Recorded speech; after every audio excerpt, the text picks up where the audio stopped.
भ्यः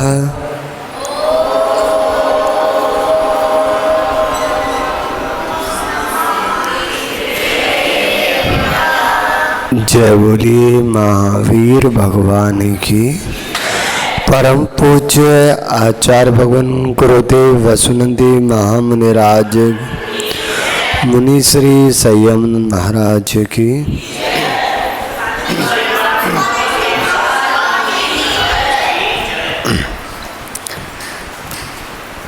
जिनेन्द्र देवी के पवित्रतम पाद मूल में विराजमान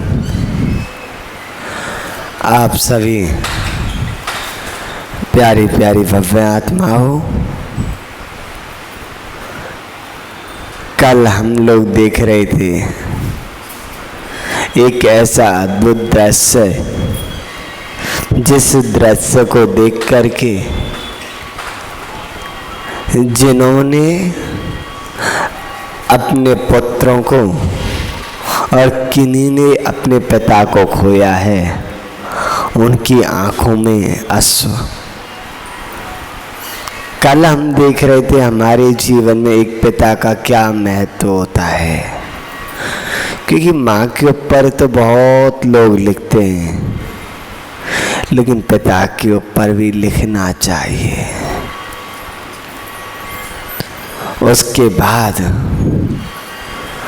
उसने अपने पूरे परिवार को अपने पास बुला लिया और सब कुछ कुशल क्षेम हो गया। सब आनंद से रहने लगे। लेकिन एक दिन अचानक उसके मन में विचार आया। क्या विचार आया?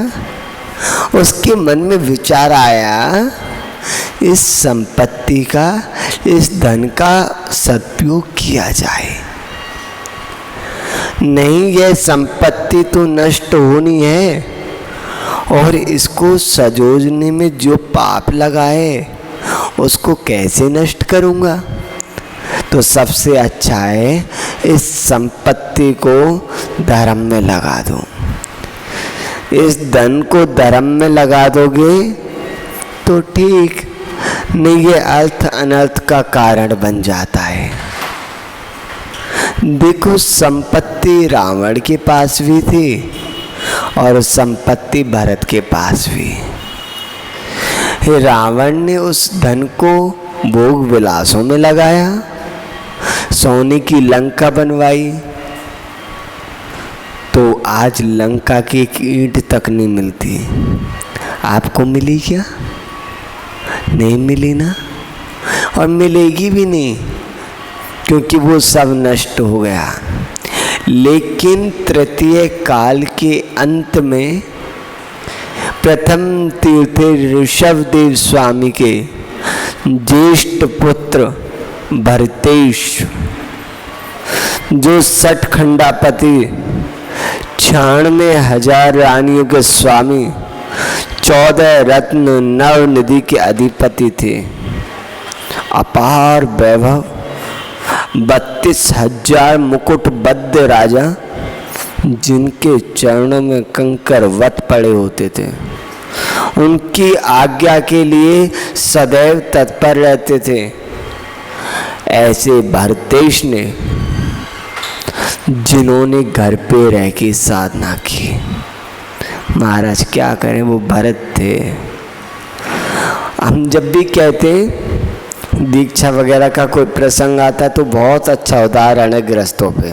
महाराज जी, भरत जी ने भी तो घर पे रह के साधना की, हम भी वही कर रहे हैं। भरत जी घर में ही वैरागी, बहुत बढ़िया उदाहरण निकाल लेते हैं अपने मतलब का।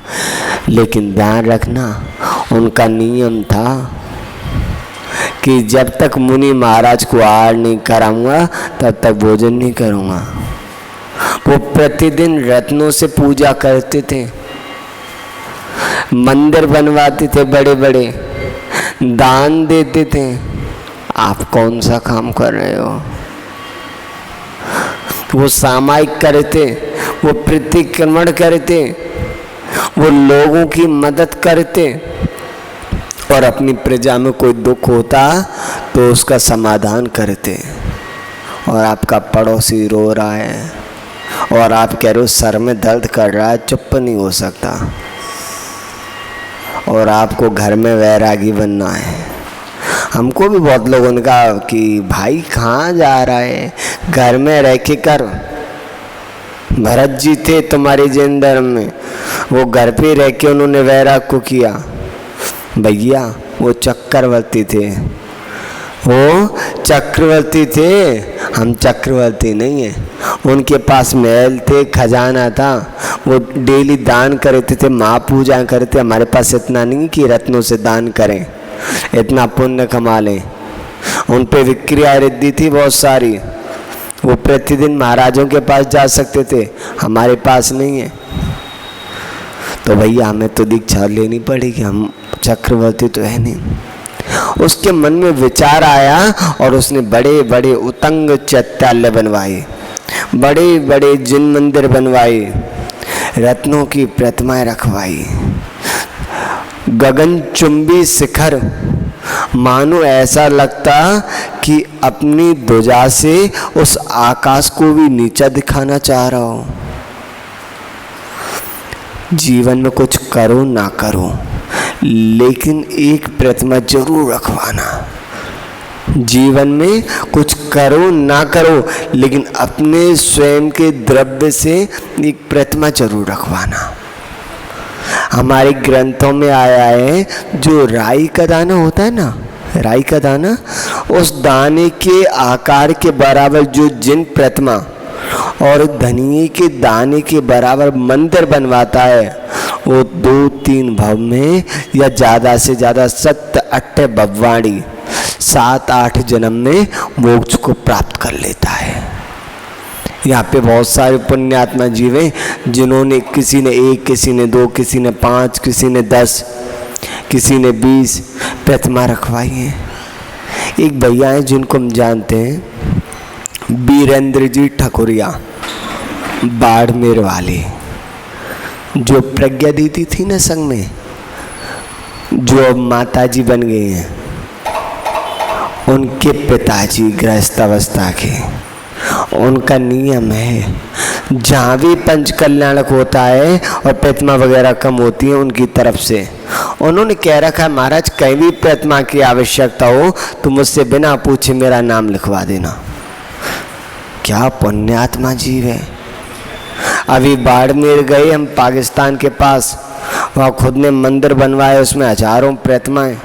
फिर जोधपुर गए तो वहाँ पे भी सैकड़ों प्रतिमाएं, दिल्ली, बम्बई, सब जगह प्रतिमाएं, क्योंकि वो जानते हैं प्रतिमा विराजमान कराने का क्या पुण्य है।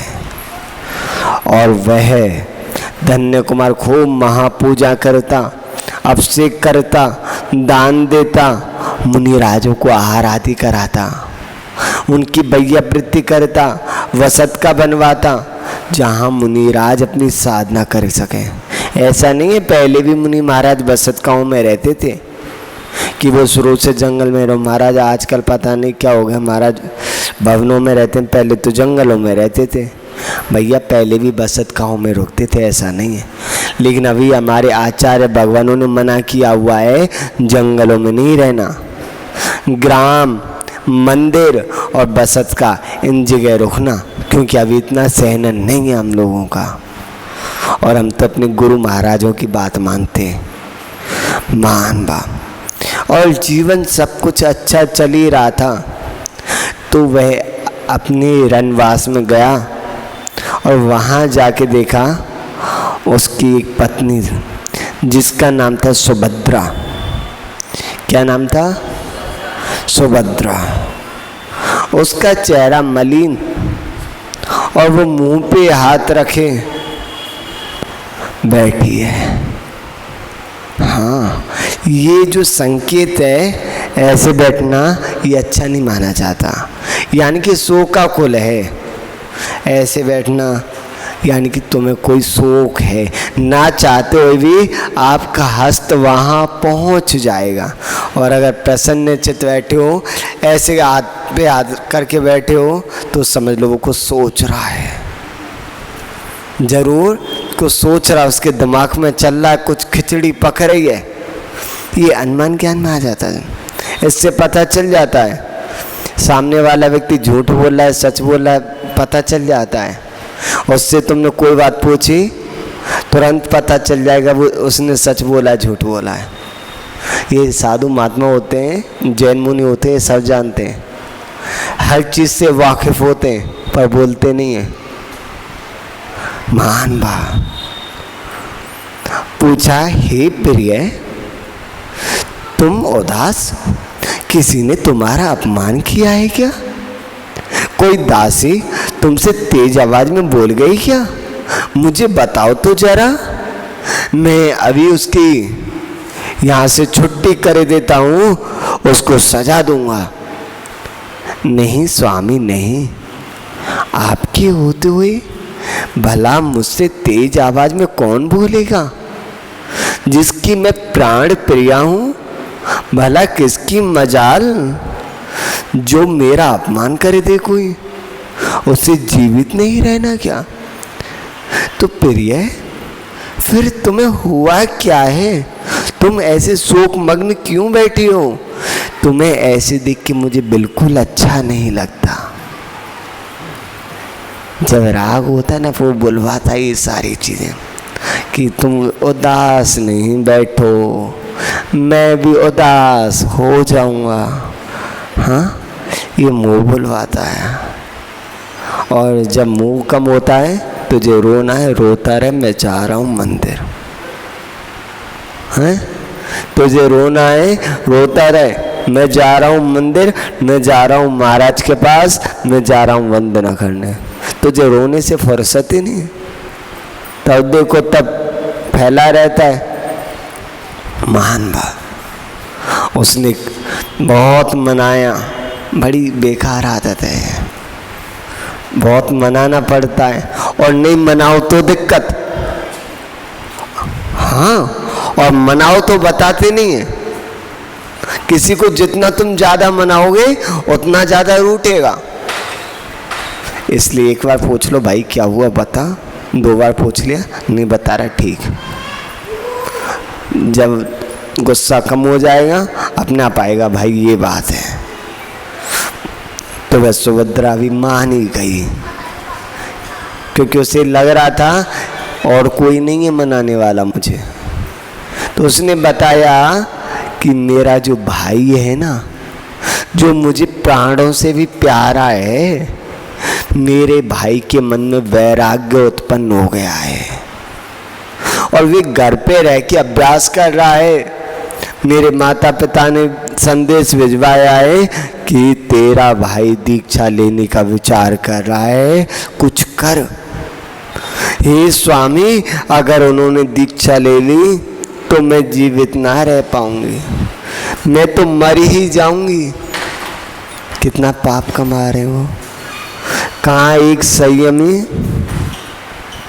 संयम के मार्ग पे आगे बढ़ रहा है और दूसरा रोक रहा है। सही में बहुत पाप कमाते हैं। आपको बता दी वो वाली घटना एमपी वाली? नहीं बताई? एक बार हमारे गुरुजी एमपी में गए थे, 1900 के आसपास की बात है। तो एक बच्चा था गुरुजी से जुड़ गया, तो वो चलने लगा महाराज के साथ। तो उसकी माँ आई, महाराज मत जाओ, महाराज मत ले जाओ मेरे बेटे को। गुरुजी का स्वभाव बहुत अच्छा। गुरुजी कहते हैं सीधा, मैंने बुलाया नहीं, मैं लेके जा नहीं रहा, तुम्हारा बेटा तुम जानो ये जाने। मेरे पास आया है, बैठा है, मैं भगाऊंगा नहीं। लेकिन उसकी माँ उसे इमोशनल ब्लैकमेल करके ले गई। बोले महाराज मैं इसके बिना मर जाऊंगी। बोले ठीक है तुम जानो तुम्हारा बेटा। महाराज जी प्यार करके चले गए। हुआ क्या, 2-3 साल के बाद महाराज जी का उधर फिर जाना हुआ। तो वह रोती आई, महाराज जी मैं तो लुट गई, बर्बाद हो गई। महाराज जी बोले क्या हो गया भाई? उधर बाई बोलते हैं एमपी में। बोले बाई क्या हो गया? इधर नहीं बोल सकते हम, इधर बाई बोल दिया तो कहेंगे महाराज हम काम वाली हैं क्या बाई बोल रहे हो। हर क्षेत्र की भाषा होती है और उसी क्षेत्र में बोलो तो ठीक रहेगा। यहाँ पे हम गुजराती बोले तो मैं समझ नहीं पड़ता ना, तो आपको महाराज क्या बोल लो, हिंदी बोलो। तुम्हें गुजराती बोलनी है तो गुजरात में जाओ, मराठी बोलनी है तो महाराष्ट्र में जाओ, यहाँ पे तो महाराज हिंदी बोलो। तो जैसी भाषा जहाँ चलती है वैसा ही बोलना चाहिए। तो गुरुजी बोले भाई क्या बात, काहे रो रही हो? बोले महाराज मैं तो लौट गई। बोले बताओ तो सही क्या बात है? अरे वो हमारा मोड़ा हो ना। हाँ क्यों? वो चलोगो। कहाँ चलोगो? बोले महाराज तुम गए तो 2 दिन बाद ही उसको एक्सीडेंट हो गो और मर गो। साथ में एक ब्रह्मचारी थे, साथ में एक ब्रह्मचारी थे। बोले अम्मा तुम अभी जिंदा हो? तुम अभी जिंदा हो?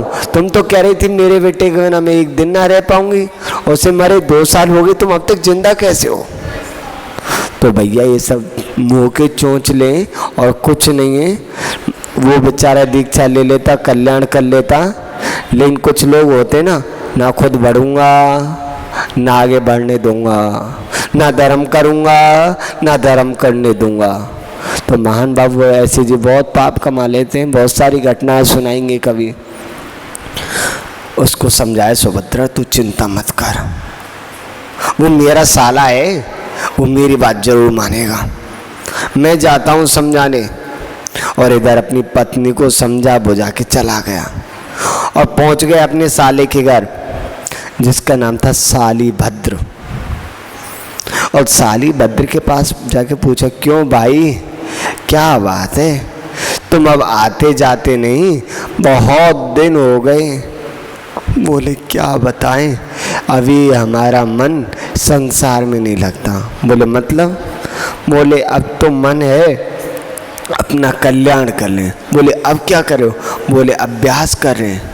बोले पागल हो गया है, अभ्यास कर रहा है? हमारे तीर्थंकर हुए ऋषभदेव आदि पर्यंत, महावीर स्वामी पर्यंत, उन्होंने अभ्यास नहीं किया, सीधा दीक्षा ली। तू कहाँ फंसा हुआ है अभ्यास करने के चक्कर में? अभ्यास में तेरी जिंदगी निकल रही है, तू दीक्षा कब लेगा? मैं अपनी पत्नी को क्या बोल के आ गया कि मैं समझा दूंगा, चिंता मत कर। और यहाँ की क्योंकि वो धर्मात्मा था, वो जानता था इसे मैं रोकूंगा मुझे और पाप लगेगा, मैं काहे रोकूं? ये तो स्त्री है, समझा दूं। समझा दिया और कैसे भी बहला दूं। हाँ बोली वाली तो होती है, बहुत बोली वाली होते हैं। हाँ आप लोगों की कह रहे हैं, बोले वाले आप लोग ही हो, महान भा। और उसे समझाया कि क्या देख साली भद्र, ये मृत्यु रूपी पिशाचनी तेरे पीछे बैठी है और ये तुझे कब अपने साथ वरण करके ले जाए पता नहीं, कब मृत्यु आ जाए, कब कौन से रोग का उदय आ जाए पता नहीं। अभी तो तेरे हाथ पैर चल रहे, तू संयम साधना कर पा रहा है, क्या पता फिर तू वो भी ना कर पाए। और उसे ऐसा समझाया कि उसके मन का जो वैराग्य था वो तीव्र हो गया। बोले कम में सूरा सो दम में सूरा, अरे तुम कर्म करने में महान बनो। जैसे कर्म करने में महान थे, ऐसे अब धर्म करने भी में तुम महान बन जाओ। तुम क्यों बनिया बन रहे हो? तुम तो क्षत्रिय हो, वैश्य मत बनो। क्षत्रिय खून है, तुम वैश्य कुल में जन्म नहीं लिया तो वैसे हो गए क्या? तुम तो महावीर के वंशज हो, ऋषभदेव के वंशज हो, उनकी तरह करो। और उसने भी बात ही बात बोले ठीक है चलो आज ही। और घर से निकले और पहुंच गए भगवान महावीर स्वामी के समो शरण में। पहुंच गए दोनों, भगवान के दर्शन किए। सामने दिव्य धुनी खिल रही थी, महावीर भगवान उस कमल से 4 अंगुल ऊपर अधर हवा में बैठे हुए, परम औदारिक शरीर, अशोक वृक्ष, क्या दिव्य भामंडल जिसको देख के आंखों में चमक आ जाए। और भगवान महावीर की 3 प्रदक्षिणा दी, दर्शन किए और उसी समय दीक्षा लेना प्रारंभ किया। किसने? शालिभद्र ने या धन्य कुमार ने? साथ में धन्य कुमार भी थे और उनके सामने थे भगवान महावीर स्वामी। क्या पता उस दृश्य को देख के शालिभद्र बाद में ले और धन्य कुमार पहले दीक्षा लेके मुनि बन के अपना कल्याण करके चला जाए, पता नहीं। और कहीं ऐसा तो नहीं उसी समय सुभद्रा आ जाए और वे अपने भाई का हाथ पकड़ के चल घर, दीक्षा ना लेने दूंगी, उसे घर ले जाए और इधर धन्य कुमार दीक्षा लेके मुनि बन जाए। और कहीं ऐसा तो नहीं दोनों ही दीक्षा ले लें, पता नहीं। क्योंकि आज हमारे पास इतने ही प्रश्न आए थे, उनका वाचन हमने आप सबके समक्ष किया।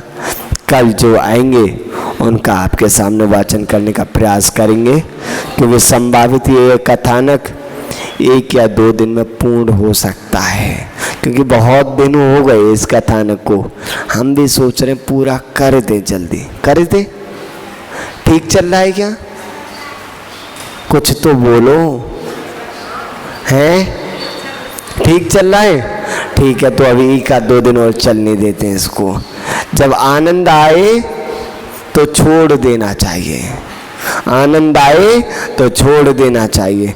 जा वाणी के ज्ञान से सो जलो का लोक, सो वाणी मस्तक दमु सदा दे तो।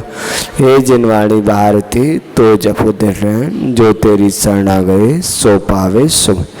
द्वासंग में जिन वाणी माता की